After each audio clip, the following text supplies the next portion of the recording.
Hey guys, if you can hear me, I will get started in just a moment. Give me a second to get things sorted out, and we will be underway.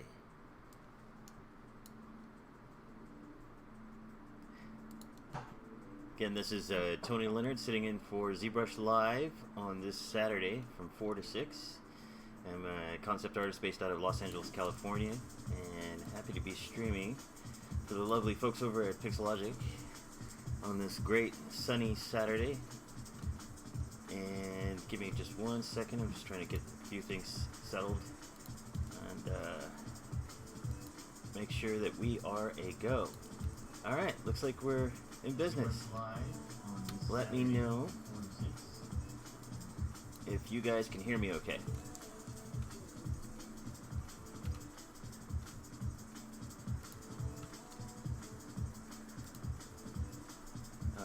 There's that. There's that. Alright. I'm going to get a few things booted up, and then we will be go.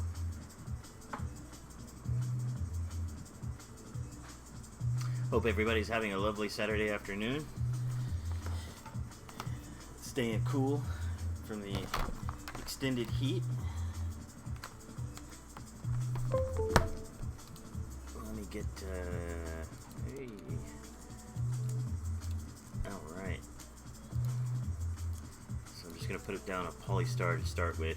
Today I was going to show you guys a couple of different things leading into projects that I've been recently working on and some of the workflows that I've been touching upon while I've been doing sort of my own production work for a private project. So today basically what I'm going to do is kind of show you a couple of processes that I use to make some of my animated clips. And starting with something that I have as far as like a hard surface mech design that I've put together in ZBrush and Blender using hard ops and of course box cutter in a few different ways, and also the quad mesh remesh tool for Blender, which is a great add-on. I'll probably touch upon that in a bit, but I wanted to show you also how I sort of piece together and prep some parts in ZBrush so that we can get to a phase where we're texturing. So give me 1 second, I actually needed to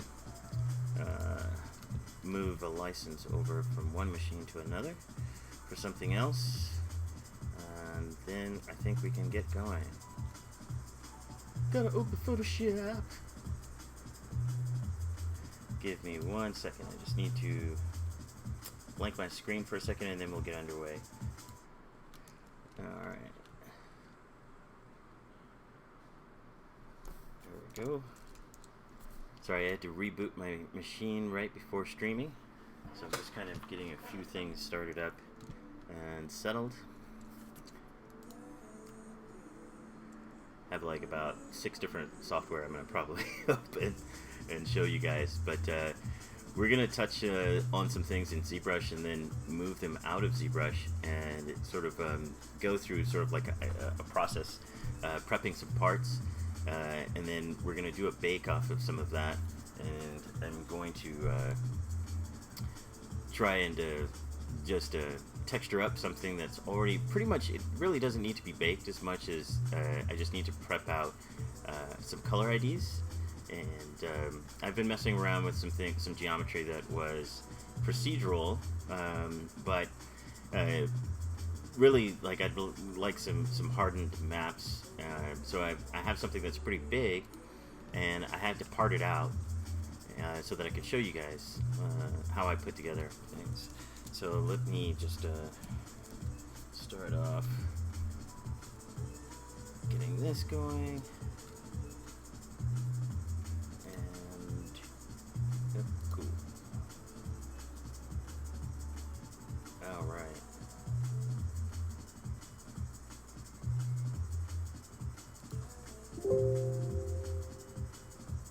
Check my email.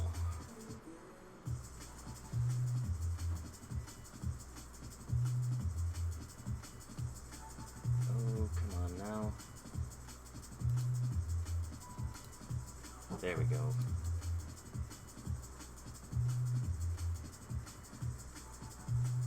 Gotta deactivate that.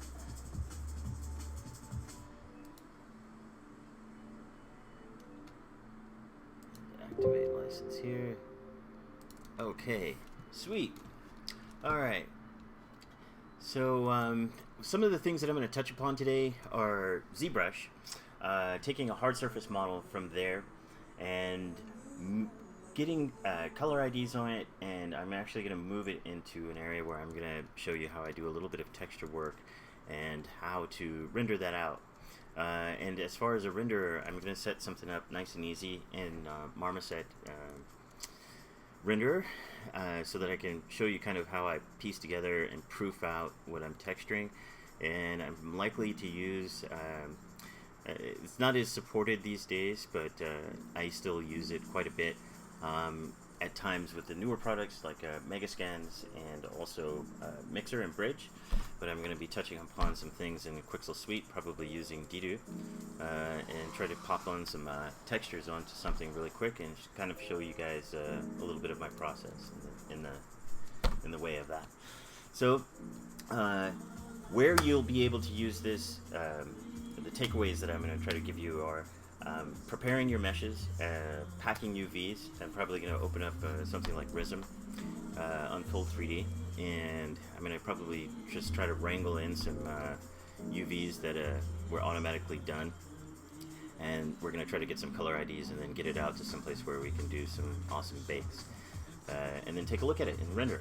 So without much ado, let's begin.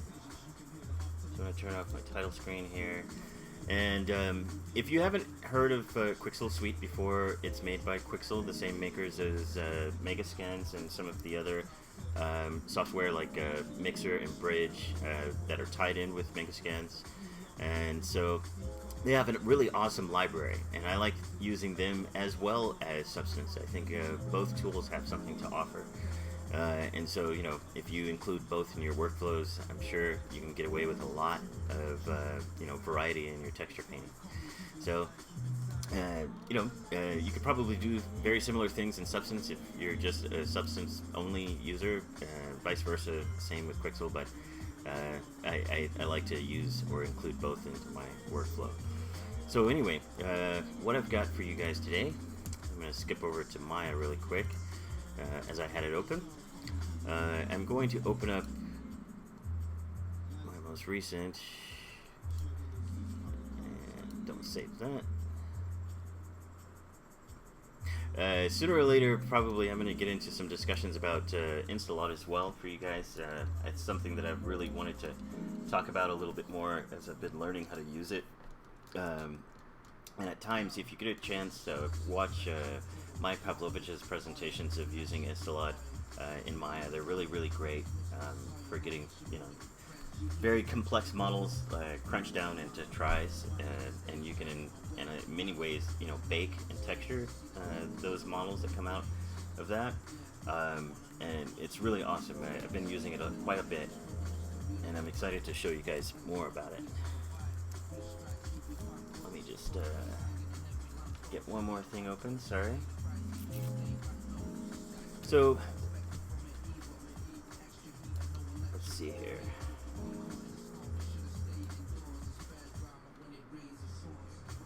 Alright, there we go. Of course, if you guys have any questions, let me know in the chat if you can hear me.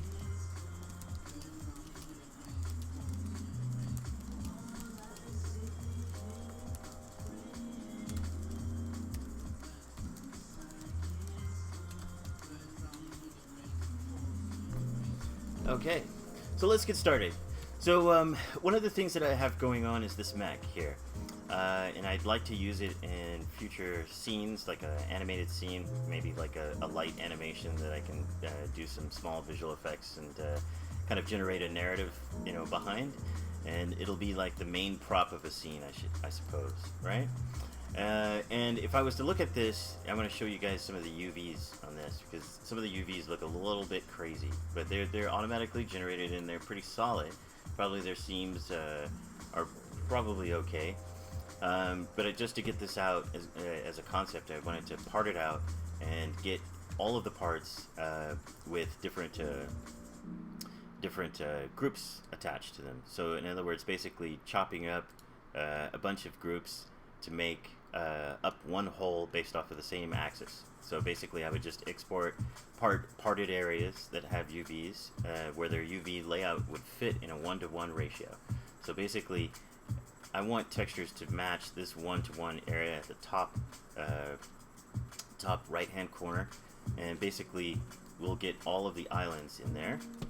So like say for example if I get the booster assembly, all of the UVs are packed and in order on one space, right?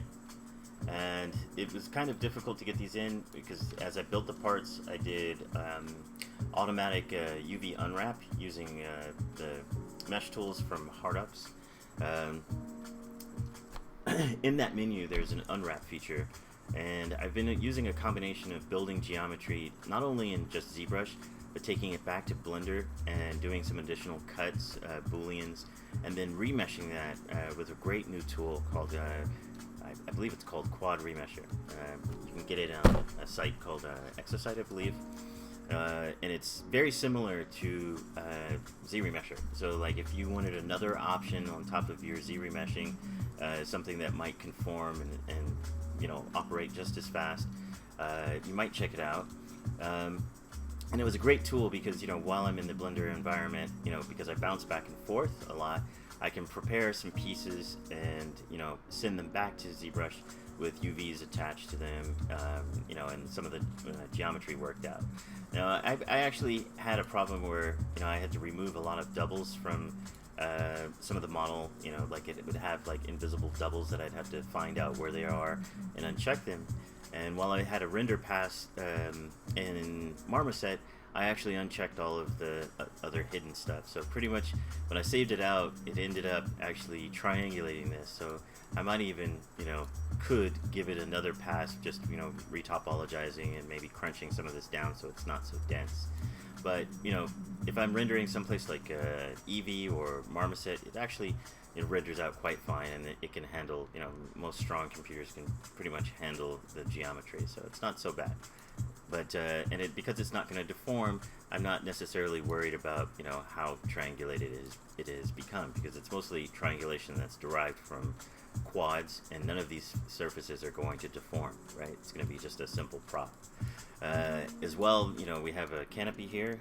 I'm going to actually hide this, and we have we'll set a different material for the bubble so that we have actual glass, and then we'll have our inside area. And this is really great because I'll be able to take and place an actor here.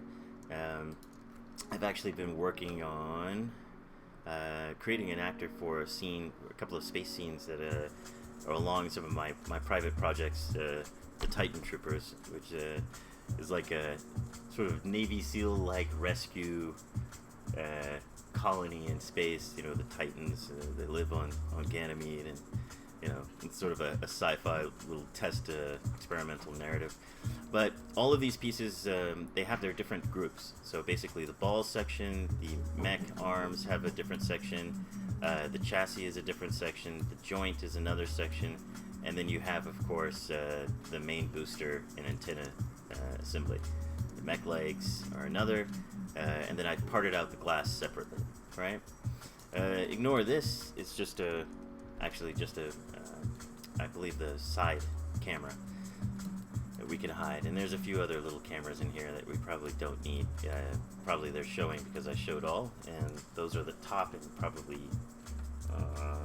Y forward or Z forward camera, I guess. So I'll just hide those because I don't need them. So now we can kind of concentrate on just like the main part of this sculpt. Now part of this, I also not only just built geometry, but I also did a little bit of bash work inside of ZBrush. But it's been pretty worked out between like original, you know, just shapes. Some shapes had to be replaced, and so I rebuild some of the same or similar, you know, shape language. But everything should be a go, and you know, should be close to quad friendly. And so like the quad remesher really helped out to get some of those massive, you know, polygon size or either, you know, non-subdivided geometry wrangled into something that we can handle, right? So okay, so I'm going to take all of these different groups, and of course what I'm going to do is I'm going to take, like say, the glass display, and I need to show all. Okay. Oh, you can't see anything. Sorry. Oh, my bad. Here, sorry about that. I think I forgot to uncheck my screen. There we go. Can you guys see? Yeah, I'm so sorry about that. For some reason, let me know. I think the stream is just a few seconds behind from what I actually see, but give me a buzz and make sure, let me know if you can see my screen okay. I'm going to go between a couple of things, and you guys can tell me. Can you guys see my screen okay? Nope, still the same? Oh, that's odd.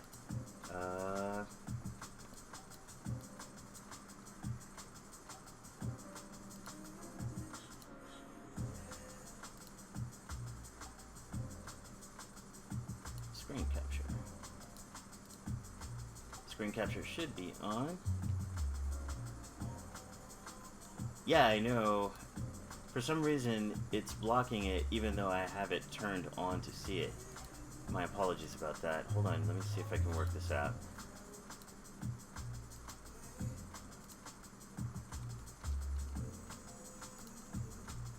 That is bizarre.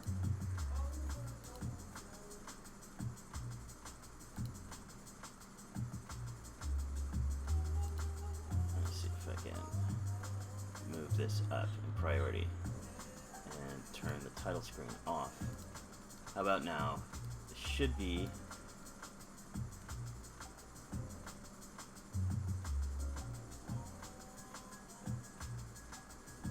correct.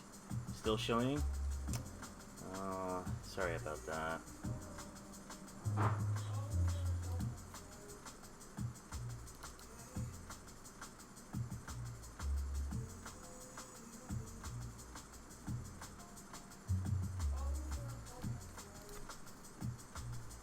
Yeah, for some reason I cannot understand why it keeps doing this.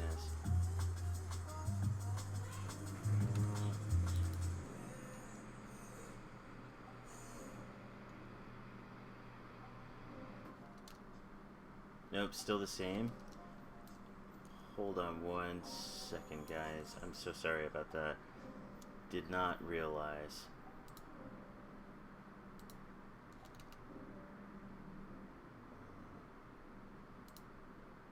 There we go. There we go.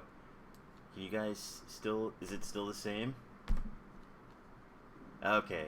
Yeah, I think, sorry about that. I think OBS sometimes a little bit confusing, but I think I accidentally, for some reason, had the studio mode turned on, and you guys could see me on the camera, but you couldn't see my screen. So I apologize about that. So let's go back again, and I'll sort of re-explain some things.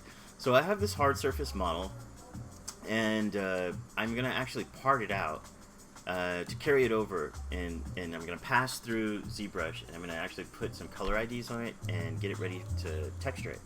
Now, also I'm gonna be sort of checking some of my UVs, and I'm actually gonna do that outside of ZBrush, and I'm gonna show you some of the tools that I use to get it done. So I'm gonna take these objects and actually just hide them, and just so that we see this again, I've parted out in different groups.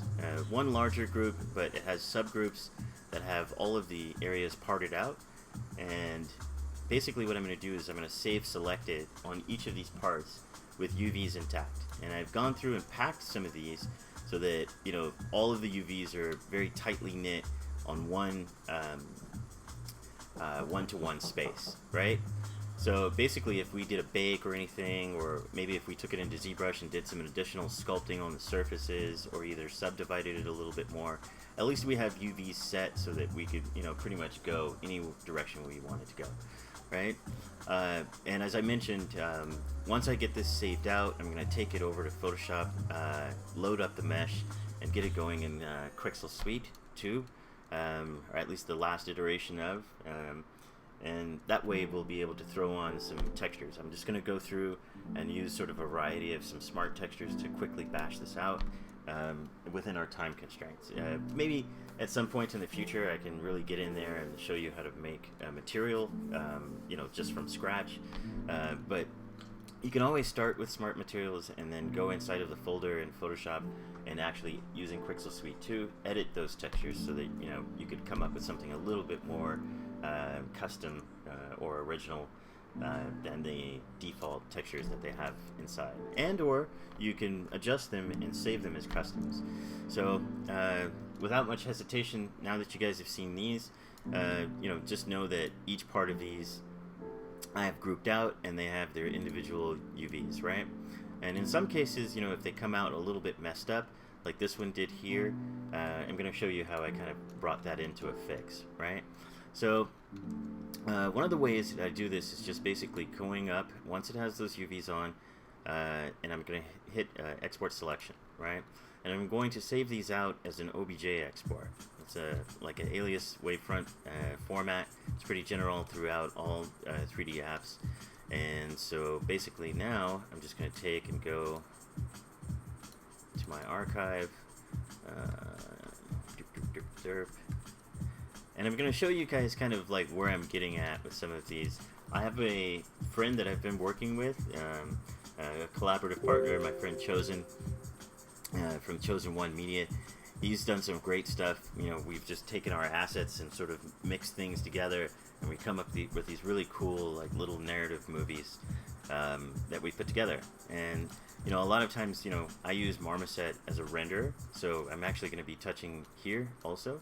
But just to show you something, if you ever have just flat UVs on something, you can always take your model. I'm going to import a model, and I'm actually going to go into my parted folder where I have them parted out already, and I'm just going to start loading up a few things. So the canopy glass, I'll open that, and I'm just going to ignore the shader or delete it, right? It's probably the default from Maya, and just kill it. And I'm going to go into the material presets here. I'm just going to grab a simple glass. So I'm going to put this here just as representational of an actual glass material on the model and what it looks like. But let's load a different part.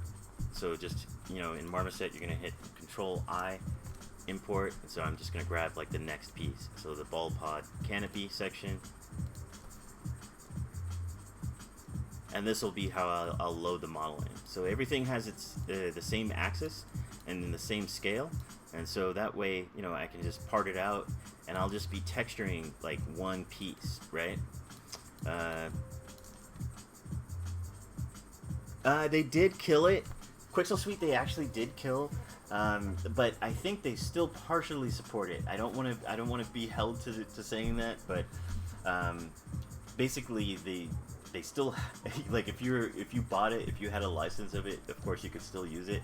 I don't know if you can still purchase it, but they just are lessening their support, moving into more supporting Megascans, Bridge, and Mixer, right? And Mixer's a great procedural program. Like, if you make a texture, you can actually just single out your materials and drop them into a UV space. Like, if you write materials to a piece of geometry, and you can just slot those textures right in there.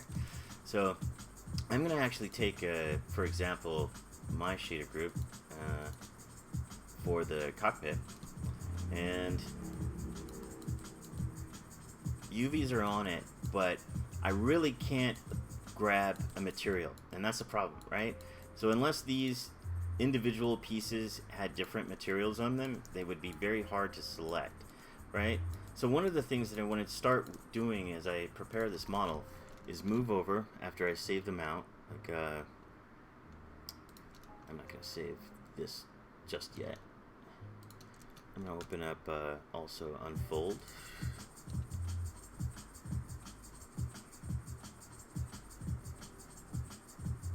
And I'm going to take a look at one section that I think needs to be repacked.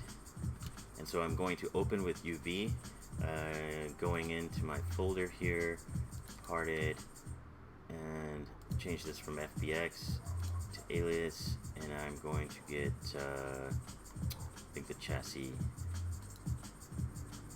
out. Or actually, you know what? This chassis.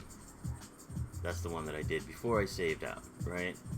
So I tried this just before I came into the live stream, but basically I had a piece where things were stacked on top of the shells were all stacked up on each other, and that's not really great.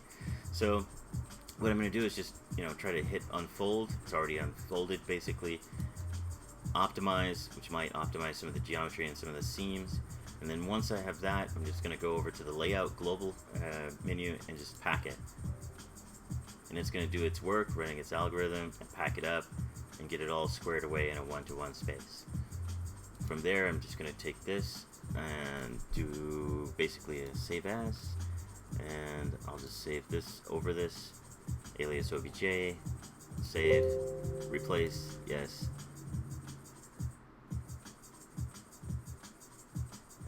And that way we should be good to go.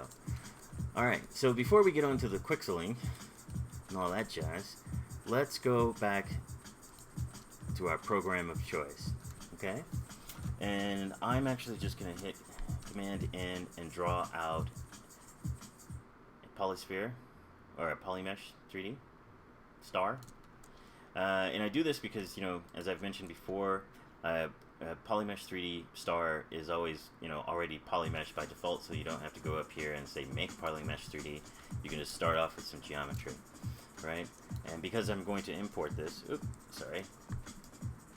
let's hit in again, draw out a new one. There we go, straighter this time, and hit T so that we can edit this shape, right? And then we're going to go back up to our tool menu, of course, and hit import, right? So shift M. Yeah, there we go, a nice little loop tool. So we're going to hit import, and we're basically importing and replacing this geometry here, right? By the way, if you ever needed a loop tool for your own streams, it's a handy little shortcut within ZBrush, but you can hit Shift M and get a really nifty little loop tool. Did you know that? Did you know that? Did you know that? You can see anything. You can zoom in. You can just look at it. You can just be like, wow, what does that look like with lots of pixels on it? And there you go. Alright. Black Pixel, you could use Qixel Suite or Substance Painter. They operate almost in a very similar fashion, and they'll both output maps to your general liking, going up to about 8K at least, maybe a little bit higher. I'm not sure, but generally everything that I bake out, I bake it to like a 4K specification just as a general, because if it gets too heavy, then it's harder to render. I need a little bit more power for that. It's nice and fast. No time sitting around waiting for stuff to calculate. So anyway, I'm going to import this, and I'm going to go back to that same archive and back to the parted folder. I'm going to grab chassis, and that's just the chassis section under the mech, and we should be good to go. And bam, there it is, right? And it does have polygroups on it. Everything's maintained, looks good. I should be able to see UV map, morph UVs, and just as I packed it before, it's all there in its UV space. So I'm morph back, and instead of its default, which it tends to open things and put it at 2048, I'm going to go 4096, and map border 4 is about fine. But one of the things that I've been doing just as an automatic process is I'll check the geometry here, make sure I have nice clean geo with some discernible polygroups, and then I'll go over here to not only just the polygroups tab, but if it's sometimes necessary that I use some of these tools, but more importantly, this little guy right here, this poly paint menu, is awesome. You can come in here and just be like, colorize, poly paint from polygroups, and we've got polygroups, so hell's yes, right? Then when we shift F, we go back, there's our color IDs. That's everything that we need. And if we needed more out of that, like let's say we've got some random parts in these joints here, and I don't want to actually just have like a map where I need to click it all of the time. So let's actually go back. I'll unclick this, and it'll actually take the colorization off, and I'll just be able to see the raw geo. I'll hit Shift F again and go into my polyframe, and let's see. I'll get the move tool out, and just as a matter of quick process, I'll control click one of these, and just split masked points, right? Alt click this main shape, do it again, control clicking with the widget, and separate from mask points, right? And what I'm getting at is basically I'm going to single out the similar parts, which I could probably do like a merge similar groups, but sometimes when stuff has been remeshed, maybe there is a vertice or something that doesn't exactly match, and it doesn't always put the same polygroup. So basically what I want to do is I just want to take and separate all of these, and then I'll just merge all of them together, right? And then polygroup them and rejoin it back to the main part of the chassis, right? Because it doesn't matter if it's merged together here, but I just need one shape with polygroups, so I can come in here and just start to put color IDs on it, right? So I'm going to split groups there, and then we'll go back up to our subtools, and we've got all our little cylinders there. We'll hide this guy, we'll come back up here, we'll merge down, 1, always okay, 2, and 3, and then Control W, and there's our polygroup, right? And then we can take this guy back up here, just go here, shift, put him back above, and merge down, yeah? Merge down, keep the UVs, right? And I'll just merge down, right?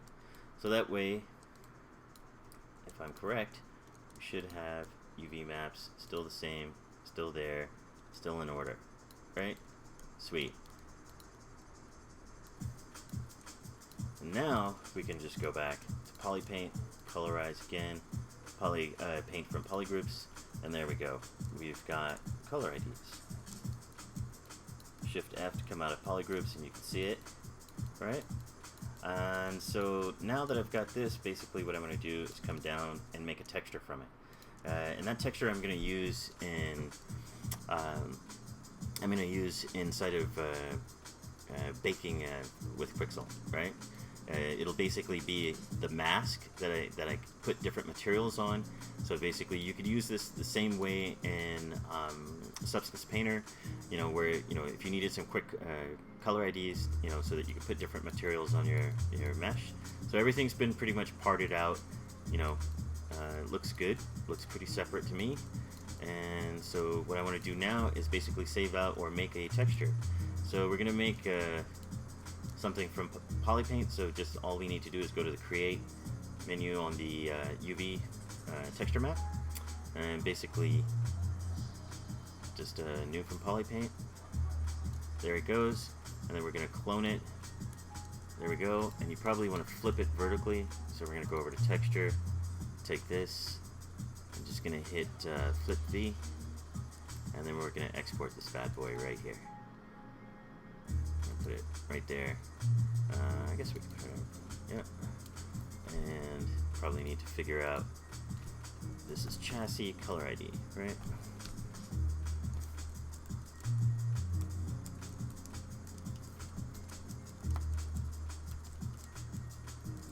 ID, and that'll just be our texture for that. Photoshop is fine. You could do, let's do a PNG. Really don't need a Photoshop file.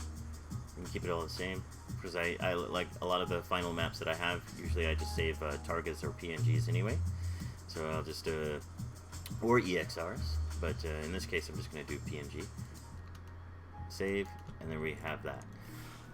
So now let's take and set up some things with Qixel. All right.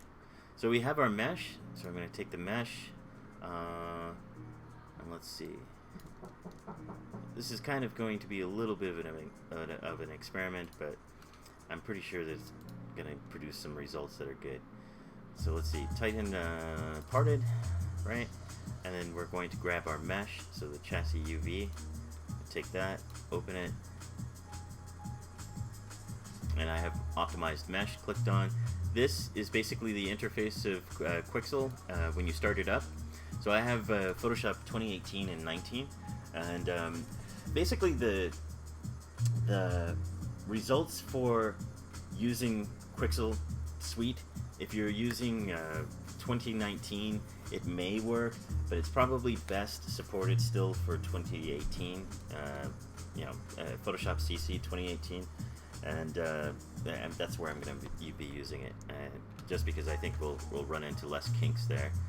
And then we'll put our color ID in there. So basically I just have to click on the button and it opens it, so I can select the image, attach it with, and we're gonna click probably need to bake object space, curvature, position, gradient.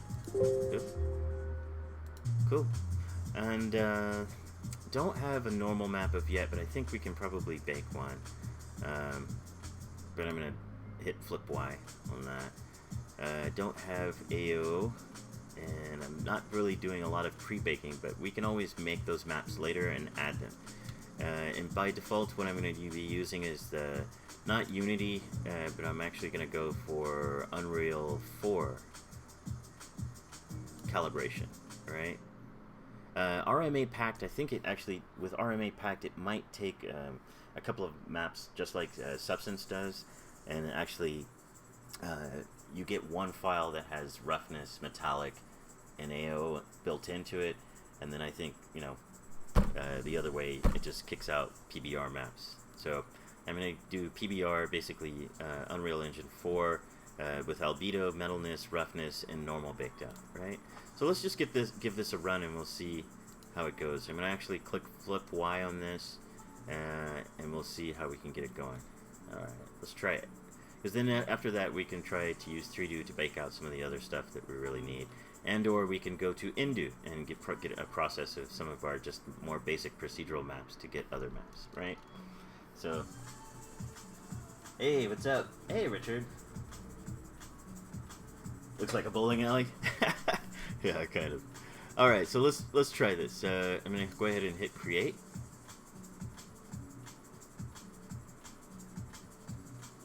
And it's gonna try to do a bake.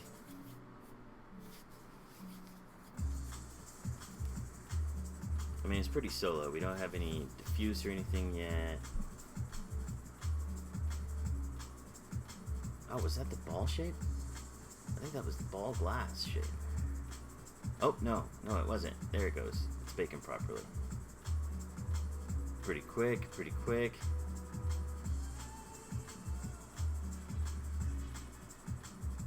And so now what it's doing is parsing out all of those color IDs and setting it up in Photoshop automatically so that we can grab different parts of the mesh by ID. It runs a bunch of scripts and gets it going, so give me just a moment while it runs.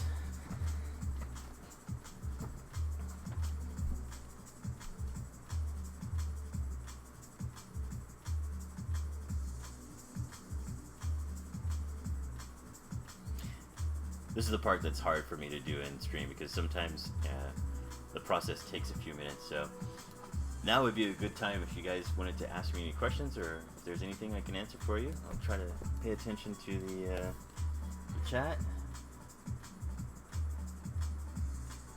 Yeah, again, for everybody on Facebook, I'm trying to catch up with the comments there and on Twitch. My apologies so bad for that. I think OBS was hung up in studio mode, and it had two parts of the display, and what looked like it was active wasn't transferring on the actual stream, so sorry about that again, but stay tuned, because it will be worth it. At least for 2 hours out of your Saturday afternoon, which I totally appreciate you guys joining. Thank you again.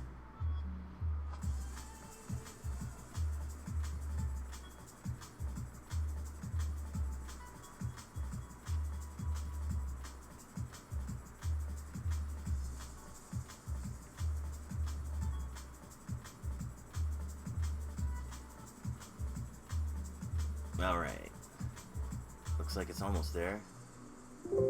Yay, let's get started. So let's see what it looks like.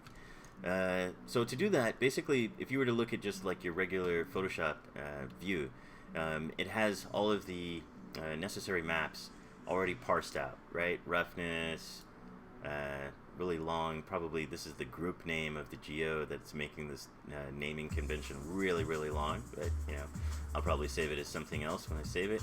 and then it packs it all into a project folder. So let's take a look at the folder, because I think it's very important to kind of understand what you'll be using at the end of this. So I'm just going to go down here, open up a file explorer, and I'm going to navigate to my folder where the model was. Okay, here we are. And I used my parted folder, and inside of here you can see where it has the chassis UV folder, and it made a folder just for this bake, right? That's what Qixel does. And inside of it you're going to find your different source Photoshop documents for the textures. You're going to find also bakes, previewer, and basically these I wouldn't worry about touching any of the information from here. The bakes, it basically makes a backup of all of the maps that it was generating when it was setting up the bake, right? But you don't need to use those. Most directly, if you're going to use the Photoshop files, you're probably going to use in this directory that it makes all of the Photoshop files plus the XML. And the XML basically is sticking around because that's basically like a preset file or a data file, database file, just so that you can come back into Qixel. If necessary, you can click on the menu and open the project directly from there, basically like this. And you not quick loading, but basically where was it? Maybe not that window. Sorry, this one. You can save the project, and of course from this menu you can add new maps. This is something that I'm going to actually be touching on, but you can save and have everything, every aspect of this saved and backed up. You can open from here and just load project and grab that XML file, and it'll open up automatically all of the associated files, right? So that's kind of handy as far as like an animated step. And I don't need this per se because I've got this. And let's click on 3Do, get a little preview of what this is looking at, and we'll see also how our color maps worked out, right? So I didn't think I was going to start with the chassis first, but it's a good enough piece, and it looks like the UVs are fairly solid enough. So everything's going to be pretty smooth here, and it came out pretty clean otherwise. I didn't tighten up a lot of the edge work because I kind of want it to be a little soft on its edges. So originally when this is saved out, I'm sure it probably has smooth normals. But that's okay. We can always go back and actually bake in detail or add additional detail using even Indu. We can put like little tiny nicks or scratches in. We could probably sculpt up some hardened geo and get some of these areas a little bit harder by just messing or painting the normals. So it's a lot of fun to mess with. And of course, here in the 3Do viewer, if I hit C, basically I can see my color map. So something went really wonky, or either there's a texture definition that's maybe doing this. That's weird. Only one part of it actually showed up. I might have to fix that. But basically what I'm going to do is go through and set all of these parts up so that they have a color ID. And basically what I should be able to do is just hit C and check it. And then I can add like a new material. Out of this smart material, basically I can just hit like a metal. Sometimes it takes a sec. There we go. Metal, painted. I can grab like a gunmetal. It's got some nice, reflective bits, from all of the specularity, like roughness and metallic maps in it. Or if you're working with regular map sets, I guess you could use specular or like gloss or something like that. But I'm going to go ahead and hit create, and we'll just put a sample texture in it.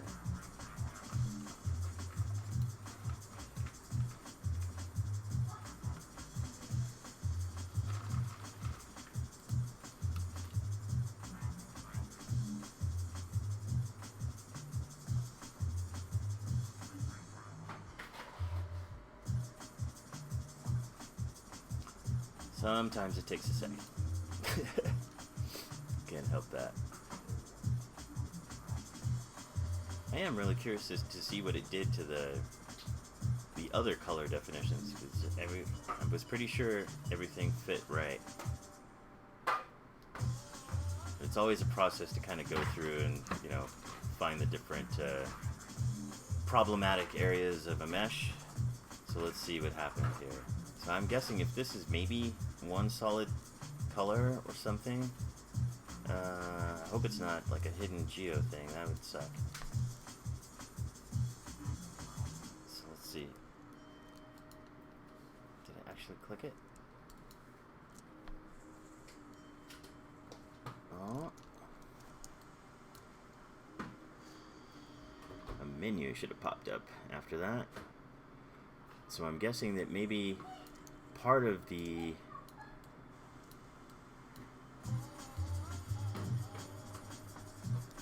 it didn't actually. Here, let me do this. Oh. Yeah, it might have had an error. I'm not sure. But let's try another part, actually. This is just one. So I'm actually going to save this out, and I'll try to fix it a little bit later. I actually want to move on and show some progress for you guys. So I have a couple of different parts to work with. So I'm going to go ahead and just save project on this one. And everything will be backed up into that same folder. And we'll try it again and see if we can work it out.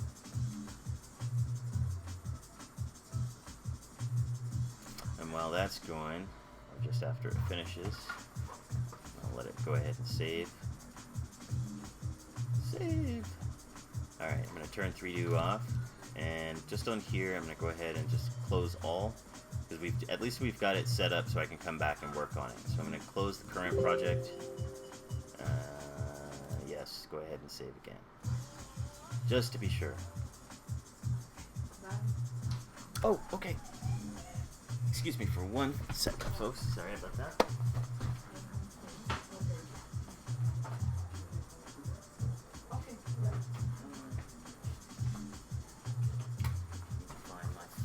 Excuse me for just 1 second, guys. Sorry.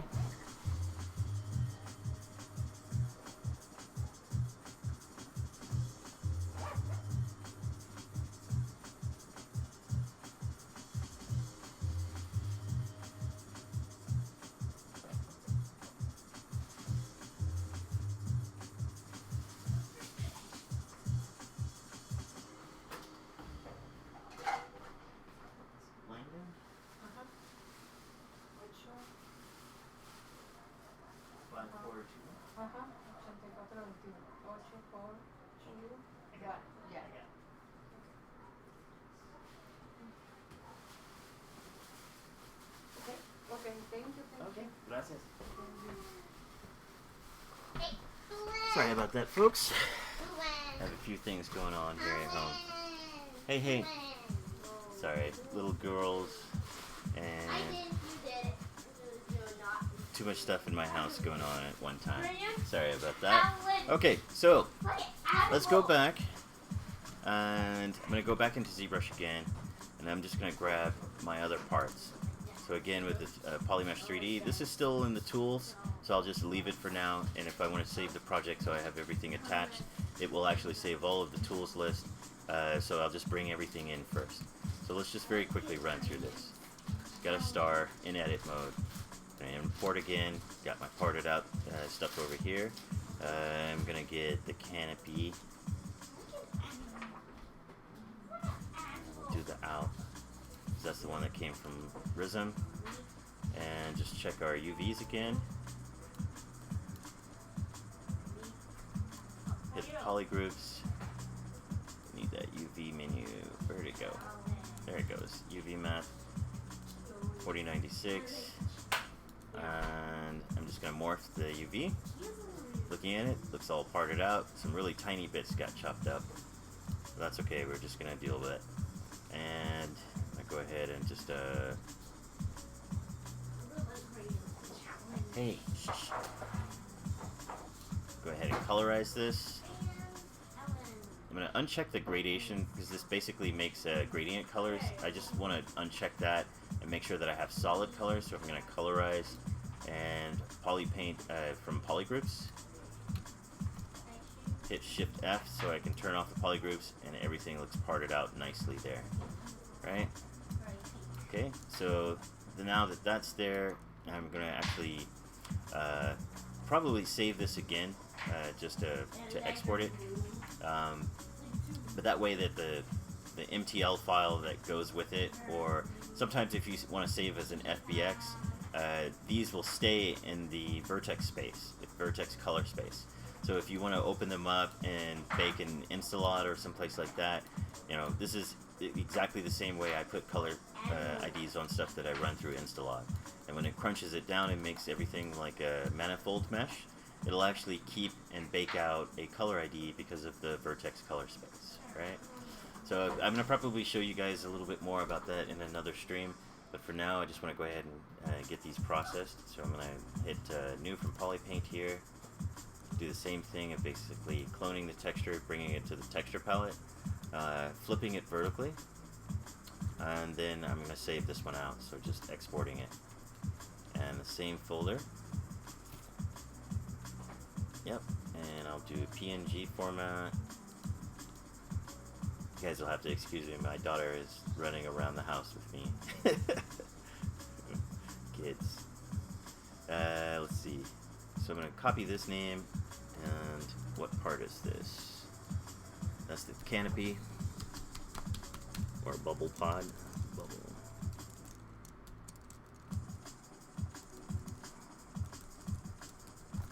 Bubble cockpit color ID. There we go.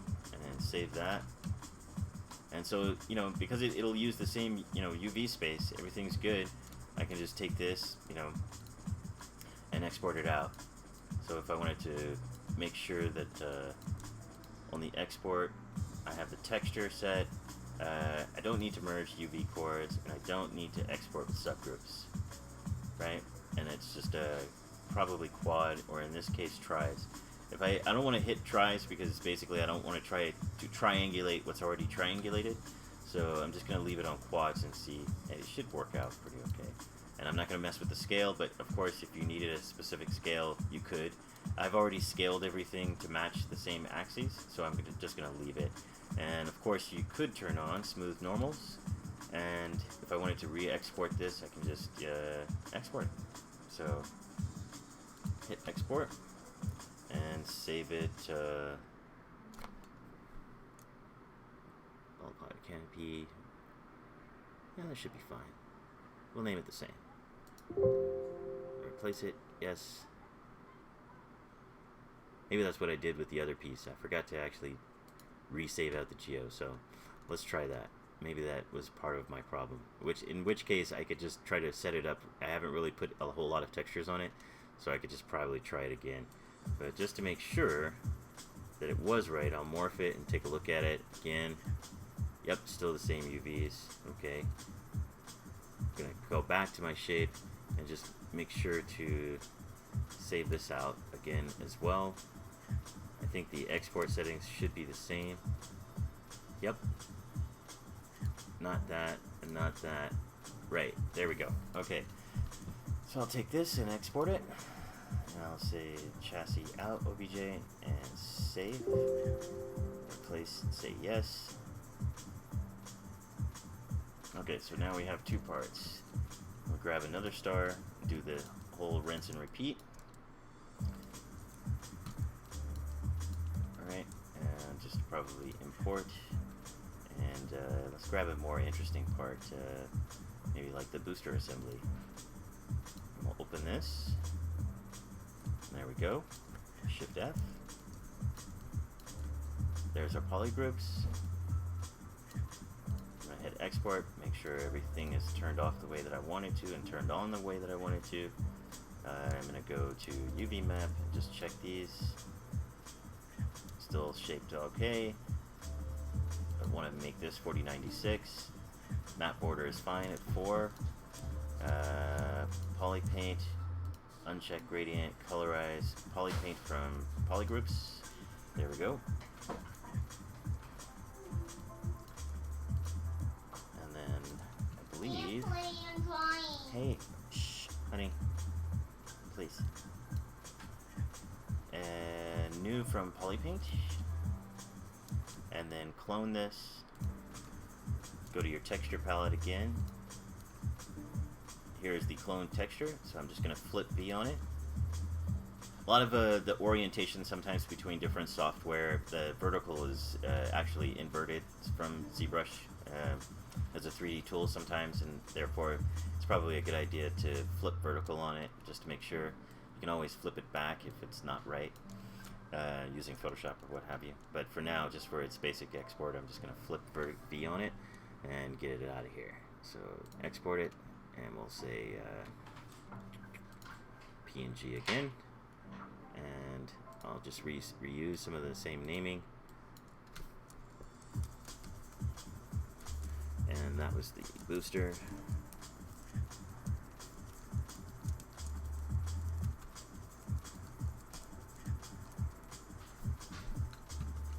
And I'll just call it booster assembly or something. Name it, and there it goes. And of course, got to get that model out.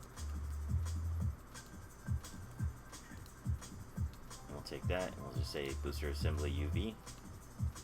First iteration, I'm just putting 2 zeros and a 1. So we'll save it. Bam, there it goes. Alright, let's try this piece and see how that goes, actually. So we'll set up another bake, right? So all I'm grabbing is just like the mesh. Booster assembly, open.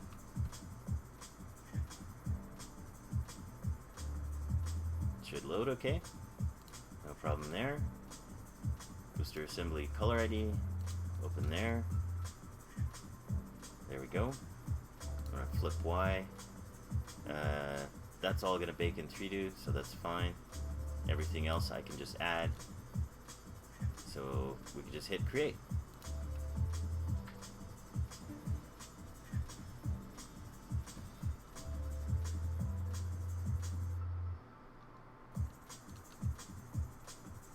There you can see it's baking curvature and world space and position gradients. And it's going to parse out all of those color IDs again. I hope that's not the part that messed up when I did this. I hope it comes out right. That's kind of a fluke. I've never had really a material just turn black. I wonder if perhaps there might be something hidden in the mesh that maybe had an error, or maybe a material, maybe it got written with a material and it caused the material to be black for some reason. I'm not sure. But it's always worth sort of, you know, taking your time to kind of proof all of your parts so that you get them ready to work right.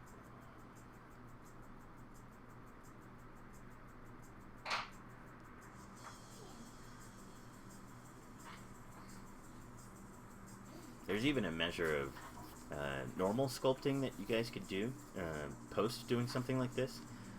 As you notice, I left the surfaces pretty light of detail, and when I remeshed things, it kind of subdued some of the sharpness behind some of the shapes, right? Because I didn't really mark sharps and keep, you know, like creases in certain things.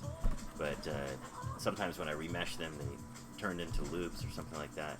So it's always good to go and do a little poly editing after the fact. Alright, here we go.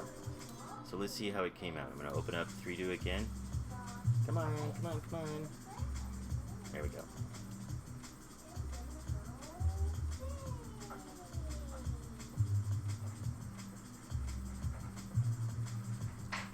Drum and bass makes me so happy.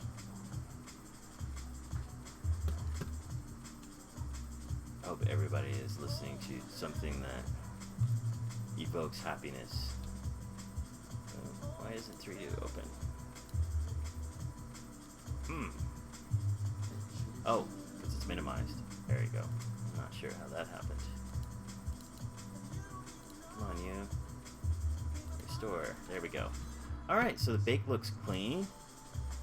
You know, shape-wise, up. There's the very similar error to what happened. I'm not sure exactly why that's happening, but definitely for next stream, I'm going to have to investigate that and see how and why that was caused. Generally, it doesn't happen. Every time that I've baked out something, every once in a while in a fluke, there's a material or something that might be written to a piece of geometry, or either, and I should check this, is maybe these faces could be flipped, and therefore it's coming out looking like it has a black material, but it's not on this side. And as you can as I turn it, when it turns black like that, it generally tells me something like maybe there might be a piece of hidden geo in here that was named the same, maybe when a duplicate was made, or maybe when a modifier was run inside of Blender. So I probably might go back and yet again check some of the geometry, but I think that's exactly what's happening here. Because if I hit C, it's going to show me all of the color IDs. In this case, it came out a lot better. So I'm guessing that maybe this might be something attached, like to the same group, but it's actually maybe like a duplicate of this that's unshaded, and that's why it's turning black. Because at full angle, you don't see it, right?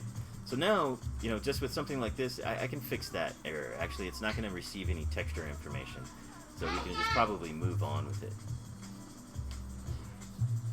Yeah, if one day, every software will meet a need in a successive, you know, workflow. I mean, it's already pretty much that way, but in a lot of the software that I use, they work well, or at least I make sure that they work well with each other.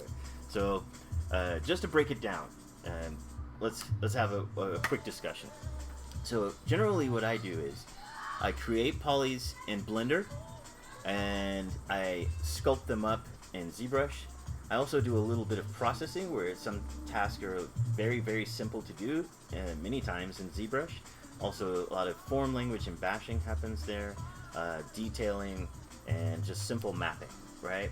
And I can prep my models and sometimes even kind of wash them in ZBrush, because it might rewrite the OBJ a little bit more correctly than something else, or get rid of, you know, like doubles or something like that and just ignore it. And also sometimes I have to fix things because a lot of times in Blender I'm much more prone to use a lot of n-gons, and then I have to reshape those into quads or something, you know, that's non-subdivided that I can use elsewhere, right? So Blender, ZBrush, and then we have Qixel, Rism also for UV management, Installod basically for crunching down things. Excuse me.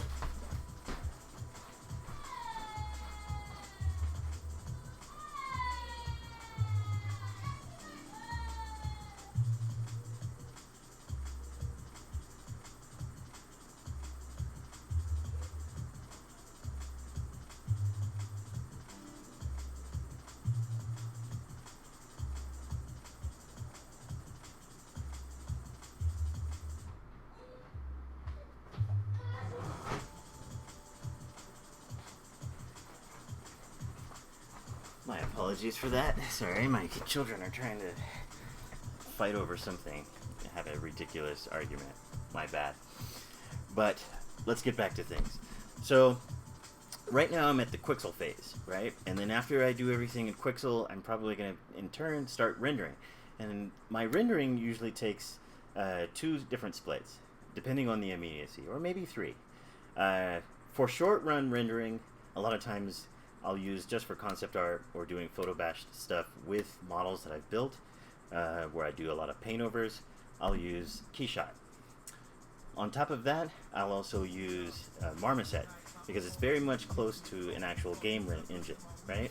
And you might not know it, but Marmoset actually has quite a few other capabilities besides just being a renderer. You can use it to do some simple animations. You can actually output image sequences and take those to After Effects and Premiere. And so it's kind of wide the way that you can use it. And you can bring in FBX animations. So let me skip to something really quick. And I'm just going to divert for a second because this is kind of awesome. I'm going to right click here, open up a new Marmoset tool bag, and I'll open up a recent file that I've been messing with. So I've showed you guys some of my little scenes and whatnot recently that I've been putting together. Here is one in which I did the lander kind of in a procedural fashion. Very similar to same UVs, but I've already textured it just with singular materials. And for that, this list here will get really, really big.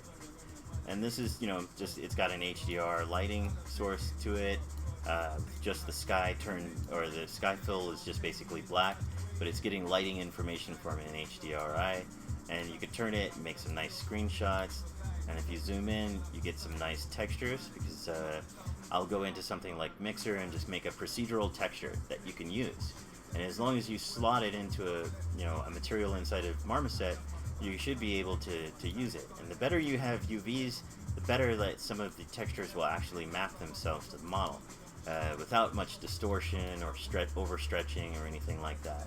Now, I haven't really checked this model for stretching, but I'm pretty sure that most everything is, fairly flat enough to represent a lot of the textures, like none of the smooth bevels are giving it any weird stretch or anything like that because of smoothing groups or anything like that. So, it's nice to just kind of composite something, like here, this little hex pattern, I did just a really quick mix inside of Qixel Mixer.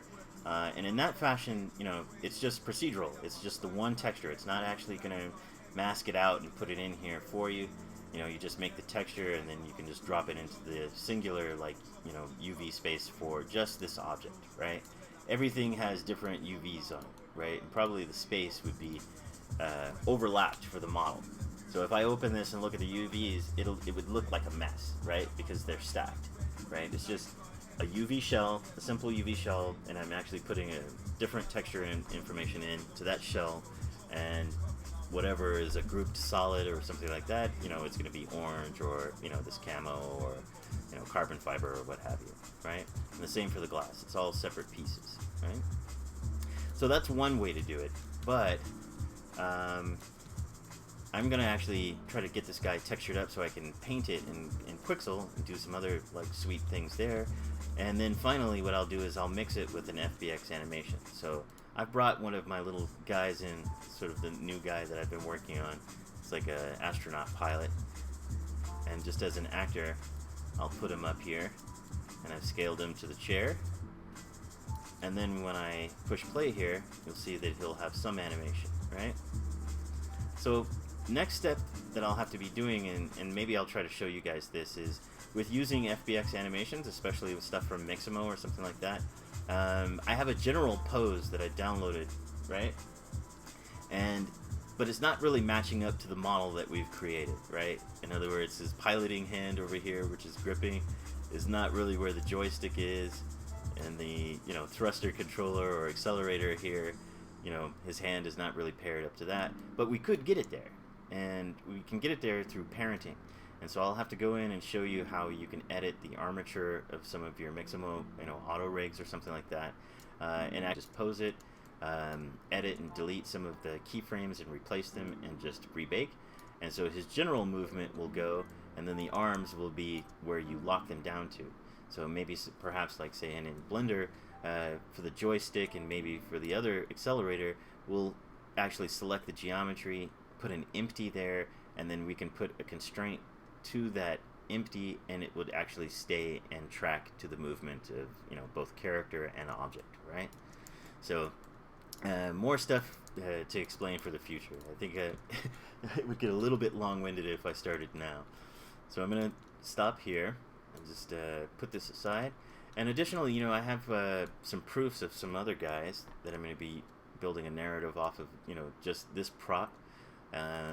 So I'll show you. Let's see, file, and I'll open recent. Here we go. Proof 2. That's a good one.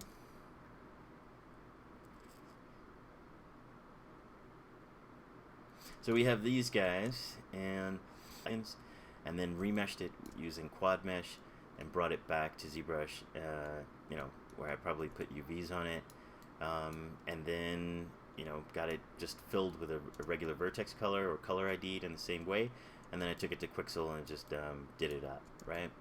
So this one actually has a human head inside, but the glass, because of the way that I baked it inside of Instalod, it's actually in a manifold mesh, and therefore the glass face is a solid, and I'd have to probably make like an opacity map to make it transparent and therefore see the guy. But I actually kind of like the fact that it's kind of faceless, not for the emotion, the drawback of less emotion, but it's an interesting look, of all yellow or something like that. So I'm gonna be trying maybe Space 1999, yeah. So and then while I'm in Qixel, a lot of times what I'll do is use some of my own PNG that I actually sell on Gumroad, on my Gumroad page, but I use them for a lot of my characters and stuff like that, and this, specifically this Titan theme character set. I've been, you know, kind of just building some decals to just stick on stuff, you know, in the diffuse space. And you can actually, in Qixel, and I'm sure the same is for Substance, and actually Substance you have to make 2 decals of the same decal. You have to make the actual alpha, and then you actually have to make the color PNG, I think, because one becomes the alpha for the actual stamp, and then the color fill goes on top of that, and you get the color information, you know, so that you could have like raised decals or something like that on the surface. So it's really, really cool to you know, just try different ways, you know, sticking stuff on. For these, I didn't mind that they were kind of flat in the diffuse space, so that detail I'm going to leave out. But you do get some nice normal information and grime edge wear for a lot of these materials. And then, of course, the suit and the pack were done as 2 different models, and basically I had to open these up in Blender and just go to the auto rig post Marmoset and basically attach this to the probably the second, or I think a first spine. There's just 2 spines that run through this auto rig, and basically, you know, if I just take the pack and arrange so that it parents itself to the spine bone, then every time I push play, we get movement of both pack, object, and the actual auto rig. Look at this guy. He's swimming through space. He's like, hey, you want to open up an airlock? You know, peering into something? And this guy is one that I'm actually using in a scene. Just to give you guys like a little show, we'll have story time. Let me just open this up. I'm going to get VLC. And my buddy Chosen and I, we've been really working together, just hardcore producing and getting faster at building scenes like this. So it's been a lot of fun. But I'll show you one cut that I just put some sound to.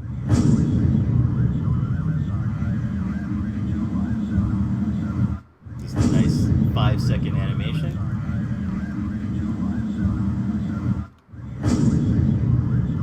Guy looks like he took an ejection dive out of a spacecraft. It's blown up. Love the look in the camera. This is great stuff. And there's a lot of other visual effects that came through here that were all through Blender. And just all of this is rendered in EV. So it comes out beautifully. It's definitely, you know, I encourage everybody to try Blender as well as ZBrush. I think the 2 could be like huge tools for doing concept design. And this is just one scene in a few scenes that we're putting together. We're actually working on a reel of some stuff to make a sort of narrative movie trailer, and should be fun. So look for more scenes like this that I'll be putting out with my buddy Chosen. There's some that I'm not going to show you guys yet because I don't want to ruin the surprise, but stay tuned to my YouTube and or Chosen's YouTube channel. You can find him as Chosen1 Media on YouTube, and you can find myself as Tony or Tony Leonard or Tony Koro on YouTube. Alright, okay, so I'm going to put this away, and we're going to go back. I'm going to close this. But these are basically just all the proofs of all of the Mixamo animations that I usually try to save and do. And it's just to sort of concept them out and see, you know, like a character sheet, you know, how many different poses and how they work, and if they work. Because I think if I play these, for example, this one's really cool. I wanted to have some guys jumping out of like a drop ship, almost like Rangers drop out of a C-130, and you know, you always see those guys just dive right into the sky, you know, out of a perfectly good aircraft, you know. But there is one problem with this one, and so I'll have to fix the animation. Basically, this is why auto rigging doesn't always work necessarily for everything, but you can sort of get into some generals, and then you could edit it to your own liking to make it work.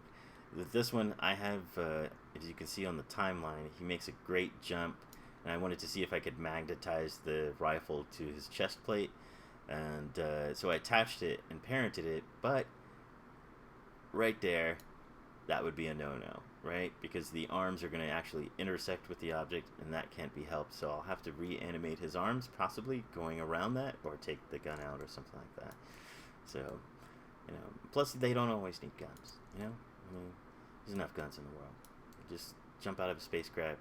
You know, maybe go rescue somebody, something like that. But anyway, all right. So I'm gonna put this away. I'll quit this one. Don't need to save it. Oops. There we go. All right. So we got the bubble part of this in, and I actually don't need this in Marmoset yet, so I'm going to actually close this as well. And we'll get back to that in a second. But we have this chunk here that actually does sort of work. I'm not sure why, but yeah, those black spots, those sort of abnormalities there, I believe that's caused because of a double that I'll have to go fish out of the geometry. But for now, the outside is as should be, and so I'm just going to hit C, hit Shift, click on one map. I'll go in here and maybe grab one of my own customs, click it, and put it on there. And it's going to map itself just in that masked area.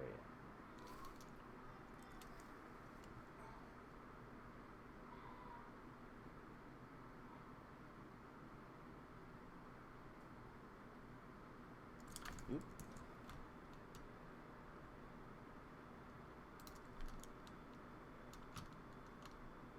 I was indeed musicless. Can't have music and just silence. No music and just silence. It's not good for creative thought. It's just not. So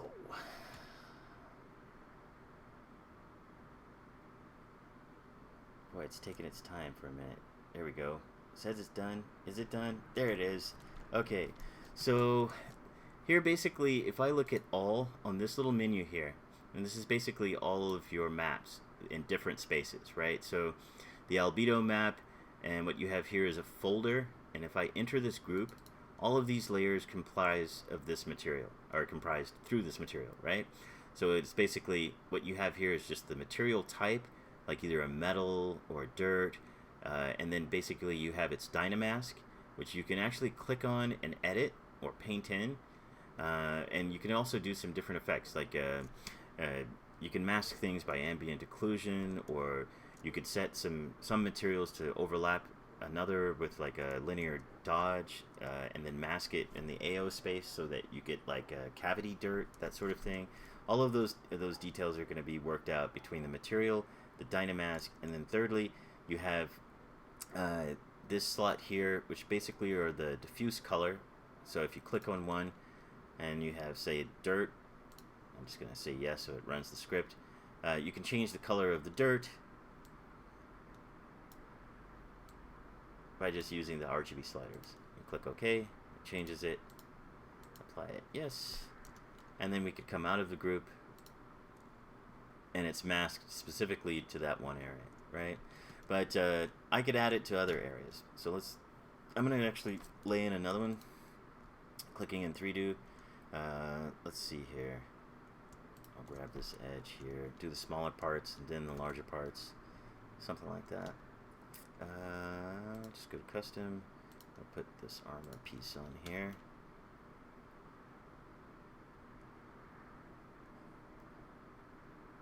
I swear to God, I have a Threadripper and I have an Intel machine, and I swear to God, there are times when I have to say, for this one process alone, my laptop is almost faster.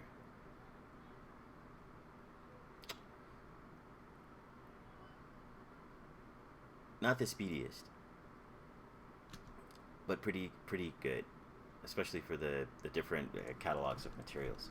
I have to say, hats off to Billy over at Qixel, who's, as I understand, is probably the man over there for a lot of the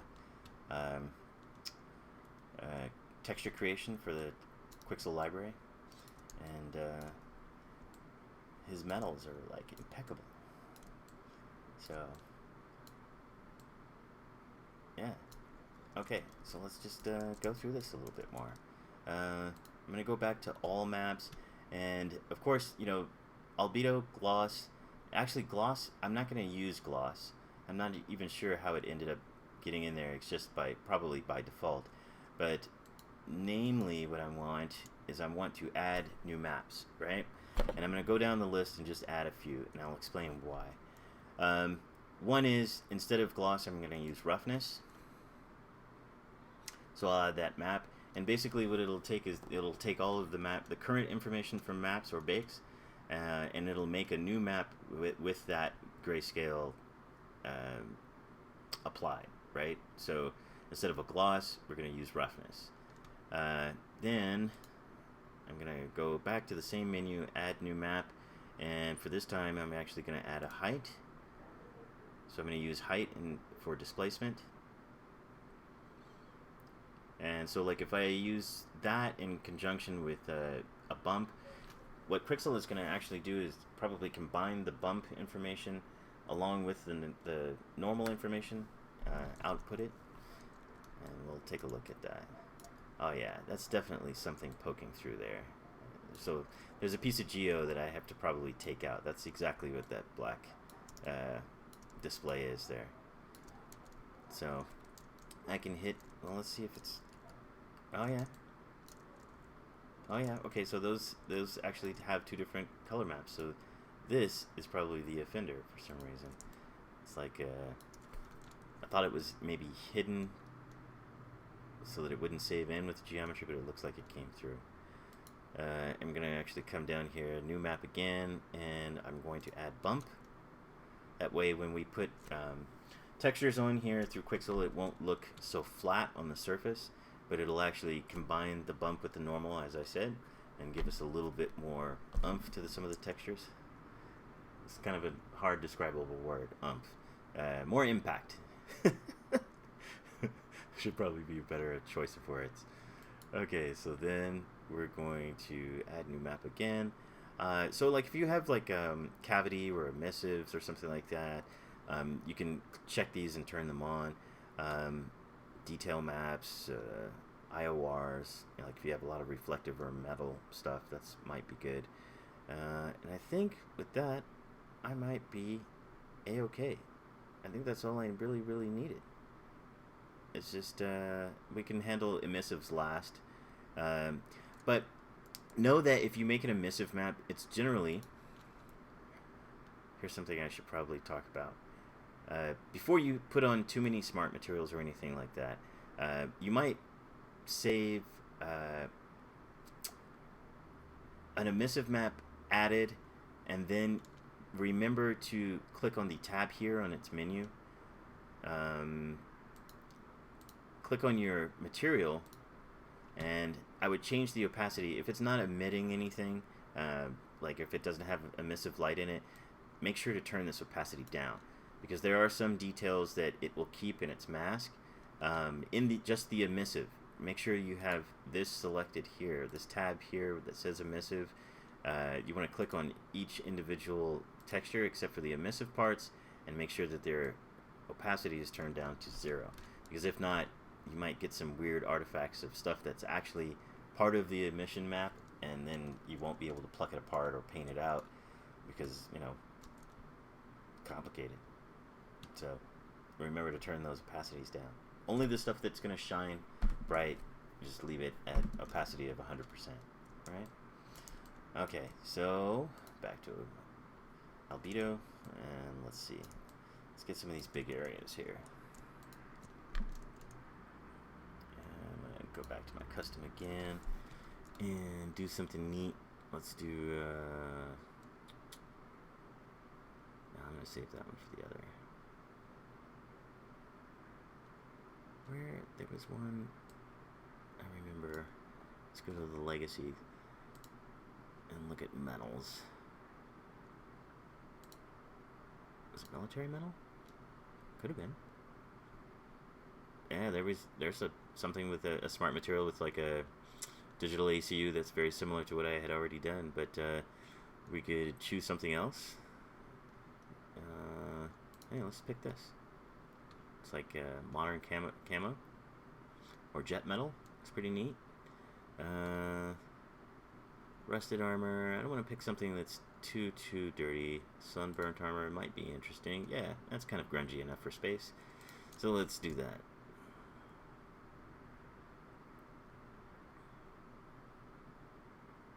Plus, this allows me to do some look depth, which is great, because along with, it's always cool to poly paint something, but you can also mess with those diffuses and,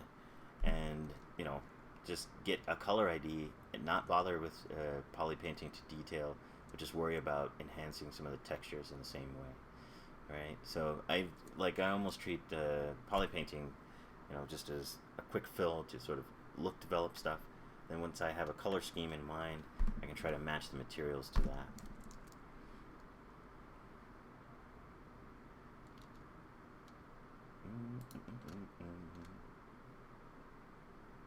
Cool, thanks for sharing the stream, Rob. Appreciate it.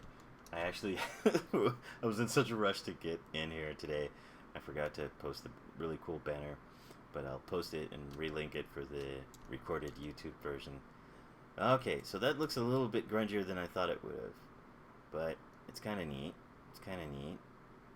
Maybe a little too much discoloration.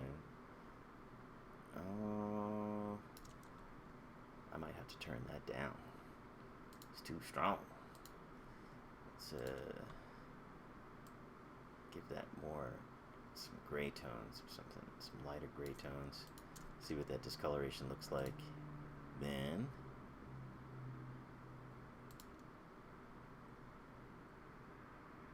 and if I want to customize this a little bit, maybe I don't need the sand so much,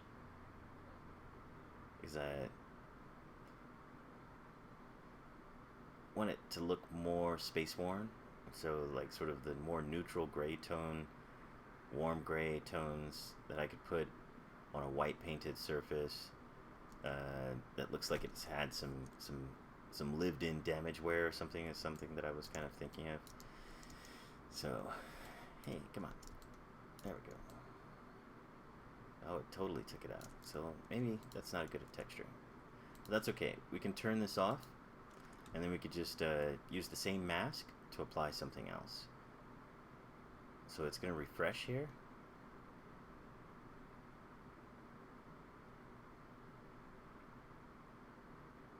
There we go.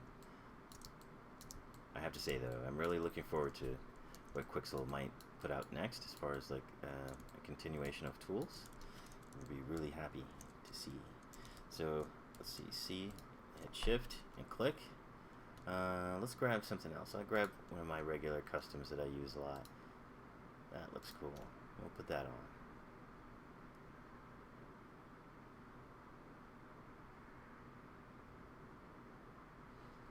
See how it looks, because it might look a little different if we change our lighting environment. And sometimes there are differences between viewing things in the beauty view of 3D and actually, looking at it in the engine or any place else.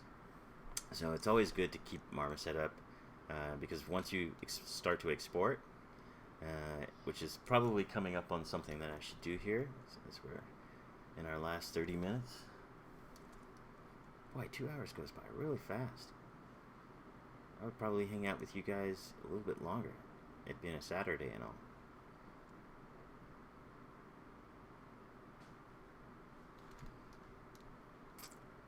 Let me check on Twitch, and if you guys have any questions, let me know if anybody has any questions. Would love to answer. If there's anything, or if I'm moving too fast, let me know. I'll try to be clear. Okay, so that looks a little interesting. It looks a little bit light. Could probably turn it up, some of the colors up a little bit. But that's alright. Oh yeah, plus, let's go back to all. I believe there's something that I might have forgotten here. I'm going to add new map, and also add ambient occlusion. Now normally with the PBR, I think ambient occlusion might be something that's kind of baked in already, or you can turn it on for hardware rendering. But in this case, I'm just going to make a spare map and get all the cavities. No. No. Out. Guys, go have a seat. No. Go have a seat. Yeah, you can put it on the charger. Excuse me, sorry about that. Alright. So I've got my AO. For now, let's try to see what happens when I bake out. So basically, as I progress through this, if I add some base materials or something like that, here we'll just do one more. I'm going to hit this guy here. And I'll use one of my customs again. This is a favorite of mine. Developed carbon fiber. Always need a handy carbon fiber. It's just necessary. It's like space age material number 1. Anything looks cool with carbon fiber, because carbon fiber just looks cool on all kinds of stuff.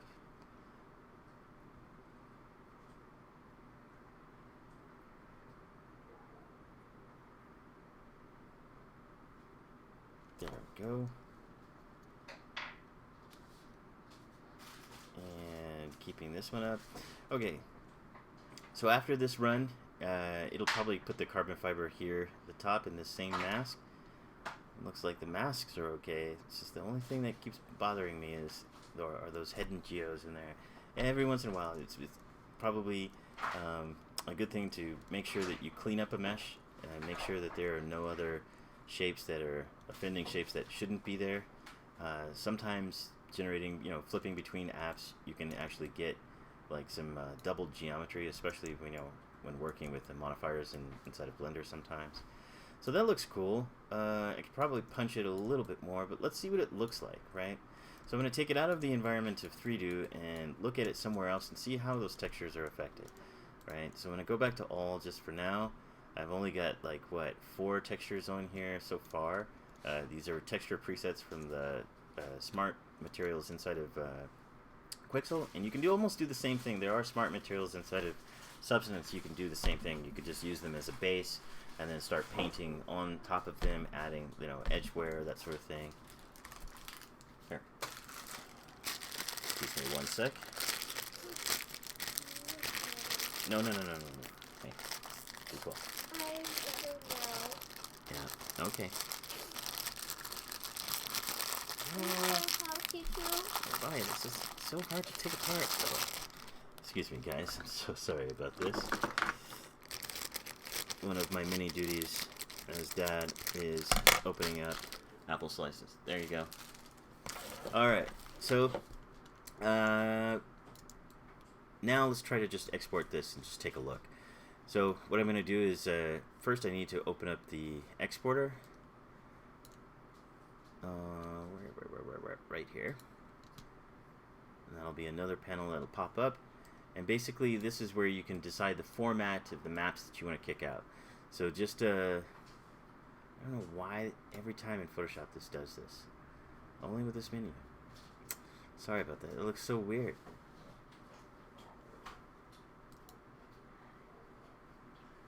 Wow, look at that. It's just moving on its own.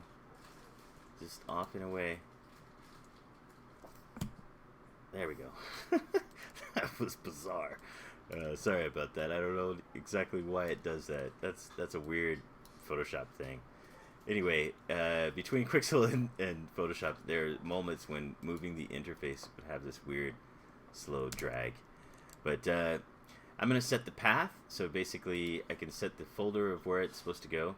For some reason, I guess the target export was set to Unity 5 at one point in time.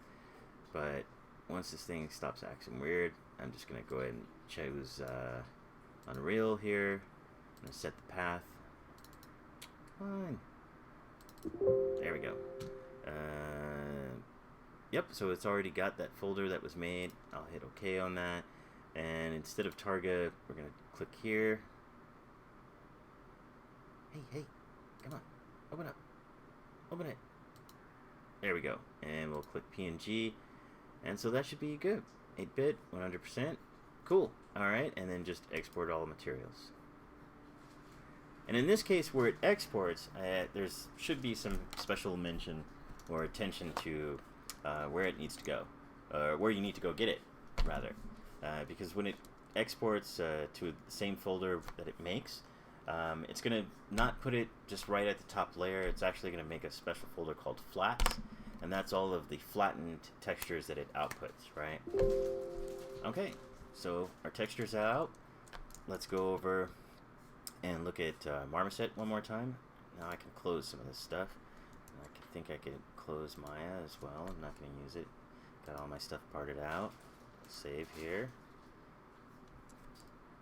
Alright, okay. And we got 3Do sitting here. ZBrush there. Where was I? Oh, probably still, I closed it. There we go. And I'm going to just quickly hit Control-I to import. And I believe we had the booster assembly, right? And so this is how you set this up. For some reason, inside of the default material, it does have the color IDs. So that's actually a good sign. It's probably vertex color. But I actually want to create a new material. So what I'm going to do is click here. This third icon from the left is all of the presets for materials in this area of Marmoset. And I'm going to make an Unreal 4 template material and just click and drag this here. Right? So now that that's covered that, I can just come in here now and just pick my subdivision type. Oops, sorry. I'm going to leave that. I'm going to make height for here. In the displacement, I can go now and look for the rest of the maps. Right? So the booster assembly. And this time, of course, oh, that's weird. It wrote it right in here. They didn't make it flats. That's strange. Usually, by default, it makes a folder called flats, and then inside of that, it would have all of your maps gathered together. But anyway, let's just go ahead and add this. So I'm going to add height. There's probably not much height information, but I'm going to dial this back a little bit so this is lower.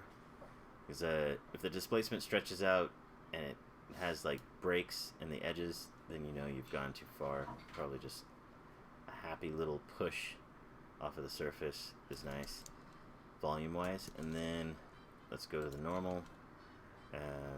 Not much to a normal map yet, except maybe some texture stuff. As you put some things in, you might get some deformations and whatnot. And I don't know. I think maybe. Well, yeah. Oh, it's kind of stepped on the edges.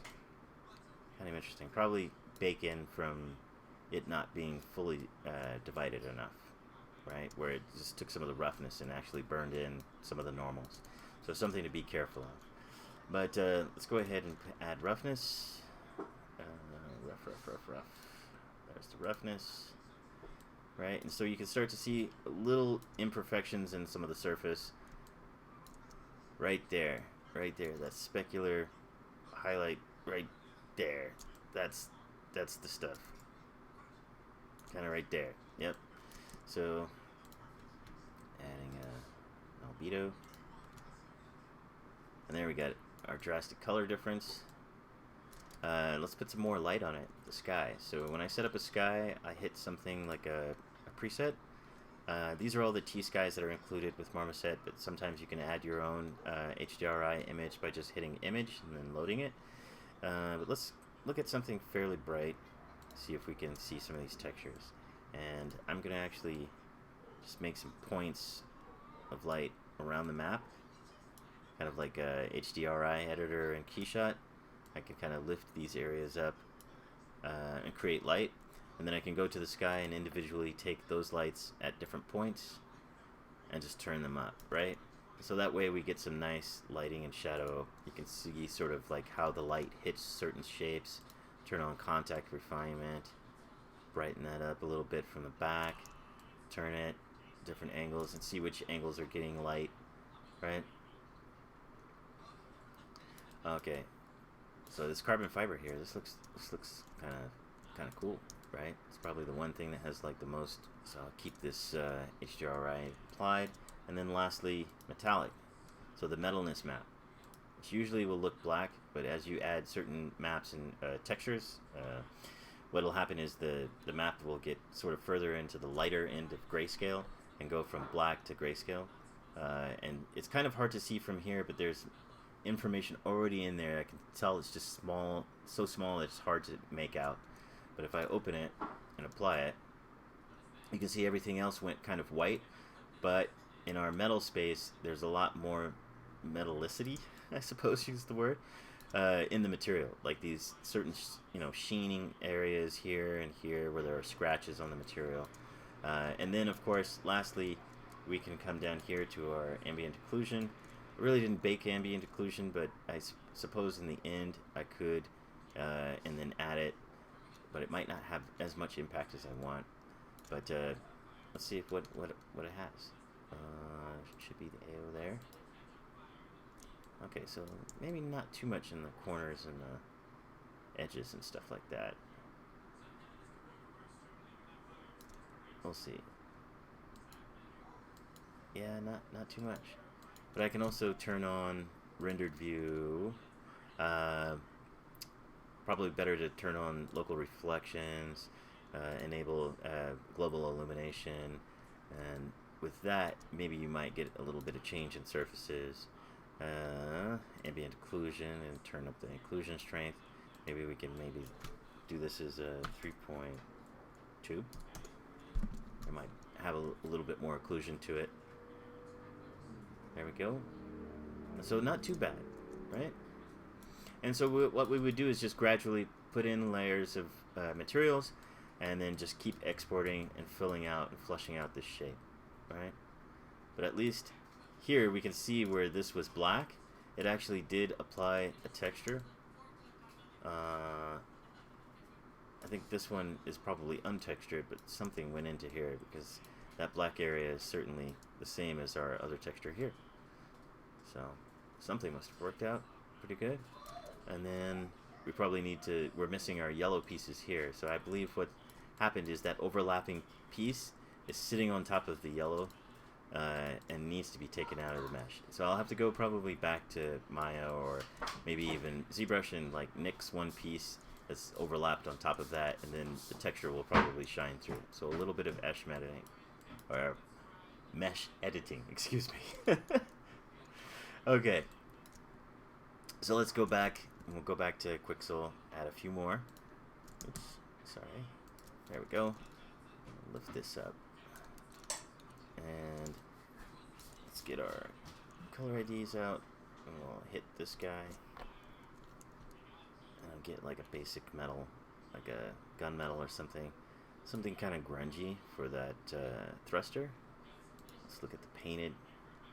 I think I was using this earlier. That's a good one. Or maybe scratch painted metal. That should be cool. And here's one where I have different color IDs for the conicals of these thrusters, and they're all with different color ID groups, right? But what if I want them to be the same material? So there's a way to do this. Just gonna let it finish applying there. Since we're coming up on our last 15 minute mark, I'm gonna go in here and I'll just show you how to do this beforehand. So if you have Qixel Suite, but you really didn't use it much, here's kind of a cool little, I don't know, and necessarily a primer, but some info. There's plenty of primers that Teddy and the boys over there put on YouTube. Definitely, he and Victor as well, Victor Oman, are great and have some great tutorials for their stuff, for their product. I would take a look at. So okay, so anyway, so this one came into one selected mask. So I want to actually spread this around. So I'm going to go back and actually I'm going to hit C again. And that should have been on the other side, but I think it's a different shade of yellow. So it filled the one. Now all I have to do is hit C and also Control and click on the opposite end or the other different mask. And basically what it's going to do is it's going to fill it with the same material. It's just going to add to the same mask.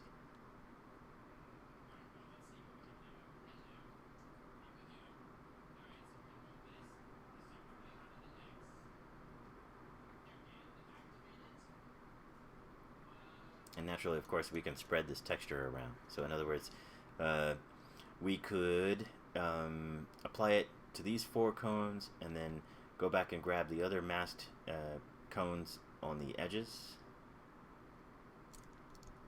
Probably needs a little refresh there.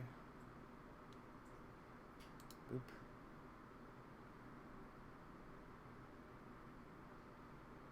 every once in a while you get some kinks and some masks that don't work right, however. Yeah. Come on, don't stick. There it goes.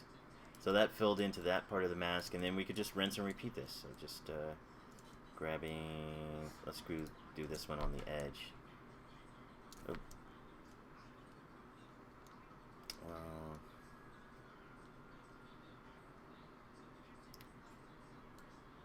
Metal painted, not tank armor. Painted, and let's find a scratch steel or something that we can deal with.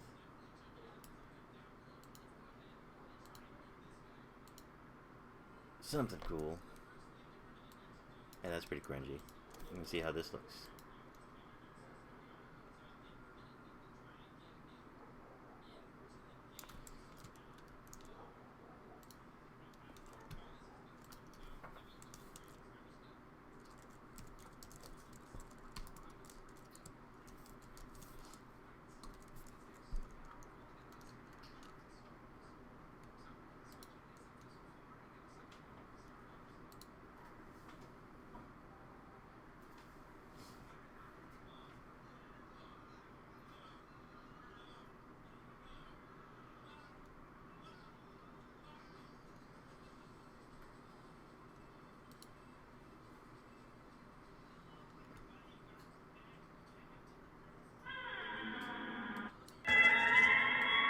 Oops, sorry about that.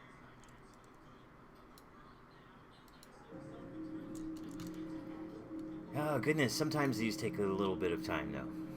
So be sure to get up out of your chair, go stretch, do something. That way you don't sit and wither. Alright, give me just a moment here. Alexa, turn on the dining room light. Shed some light on this. It's getting a little dark out. A little earlier. Alright. And now those should be on there. Yep. So that looks a little rustic. I don't know. I don't know if I like that one. I like this one a little bit more. It's a little cleaner. But I could probably go in here per mask and sort of like dial some things back. So like, let's say, for example, the rust patches that are on here, you want to change the mask to this. You could enter the Dynamask, say yes, and it will actually enter the mask environment where you could actually clear it and then just paint it on if you'd like.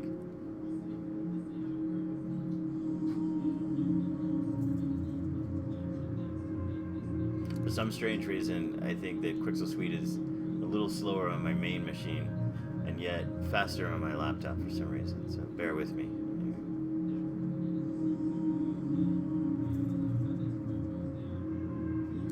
And probably by the next time I have a stream with you guys, I do want to continue along some of the same lines as last time and actually talk a little bit more about VR, but I haven't had actually some time to sit down with VR as much as I had here in the last week due to some work concerns.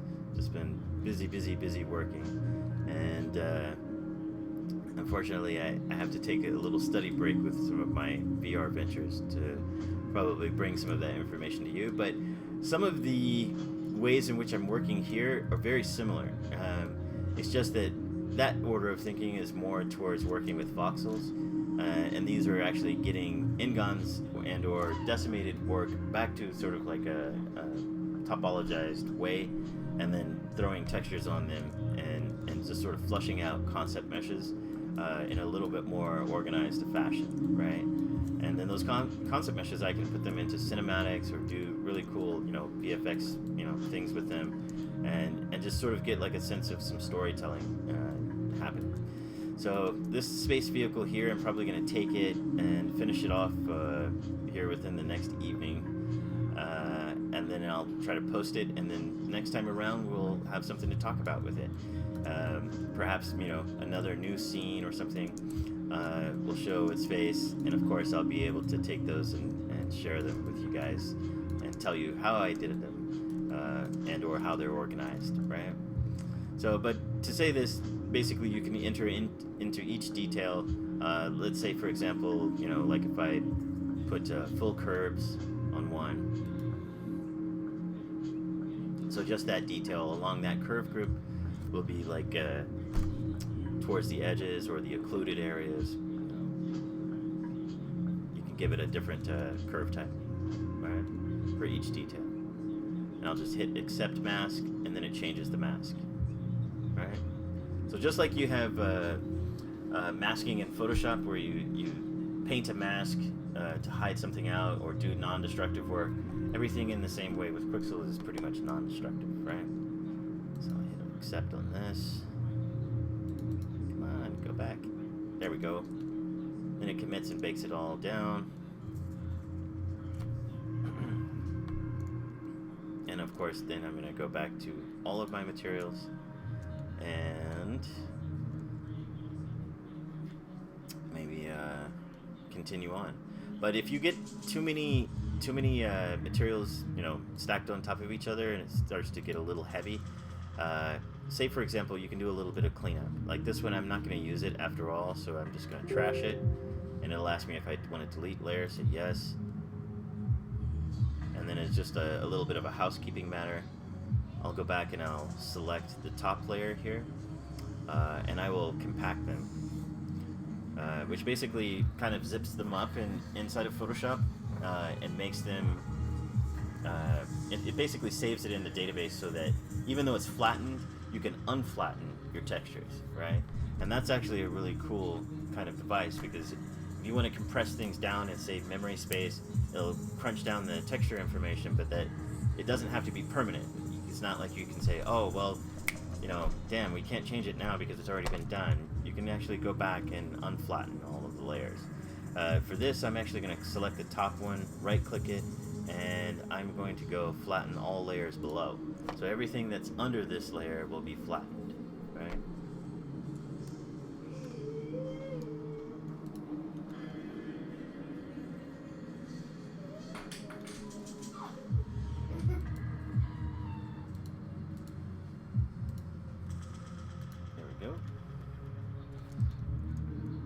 Sorry, I know sometimes this takes a little bit of time, but it's not the most. It's like if I had done a time lapse recorded of this process, it might be a little bit better.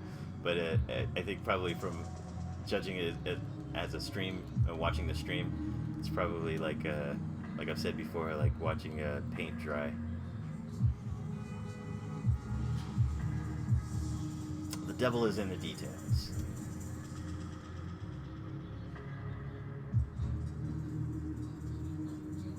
So basically what I've done is I've constructed a model inside of ZBrush, and of course, you know, you see all of these surfaces are very smooth, because I've saved with smooth normals. But after that, you can actually take these and harden them up before doing any really serious baking. Or you could go and take a look at your loops and set up creases, which may change some of this. Or you may add some bevels to some of these shapes. A lot of times with some of these, the bevels were actually smoothed out because of the smooth normal, and then, you know, I can go back and sort of resurface things in Sculpt. So you can actually put higher frequency information in here and have that shine through with the texture. It works pretty well.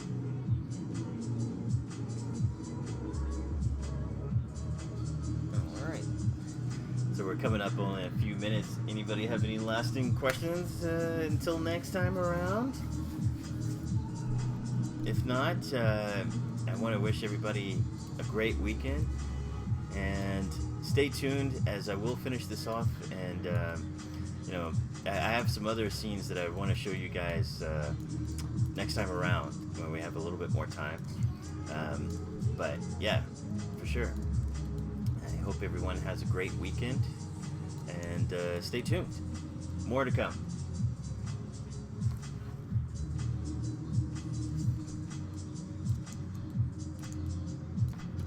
Oh yeah, wait a minute.